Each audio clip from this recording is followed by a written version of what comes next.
কিও কাস্টমার গো মুরগি কইলেন, পুরা দেশ তো ছড়াই গেল, তাতে আমার কি গেল?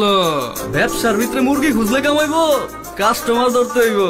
কেমনে যে কমু ভাইজান, কেমনে কাটাই দিন, বাইরের কথা বাদ দিই ভাইজান, ঘরেই অনেক ঋণ। ও আচ্ছা, অনেক তো শুনাইলেন ভাই ব্যবসার পরিস্থিতি, শুনেন ভাই এখন ক্রেতার মনে কি কি। এই ক্রেতার এই পরিস্থিতি, আমরা হাসি মিটি মিটি, আহা মিটি মিটি, বাকি নিয়ে আমরা জিতি। নগদ খাইতে চাই কিন্তু কেমনে খামু ভাই, কোন তো দেশের এই অবস্থায় আমরা কয় টাকা জমাই, কোন তো দেশের এই অবস্থায় আমরা কয় টাকা জমাই, কোন তো দেশের এই অবস্থায় আমরা কয় টাকা জমাই। ভাই 10টা টাকা নগদ দিয়া এলাকাতে সদাই কিনা, বাসায় নিয়া কি লাভ মিয়া, চলতে হইব উধার লইয়া, উতালাহান চিল্লান মিয়া, মাস গেলে 2 টাকা দিয়া। আজেরা ব্যবসা করেন কিরে কি হইছে? আর কোয়েন না যে বাকিতে সদাই নিমু, আজকে টাকা কালকে দিমু, হালাই গো দিব না। দেহি দিব না মানে? দোকানদারি করতে হইলে বাকি ব্যবসা করতে হয়, নইলে বাইরে ভাতের লেগা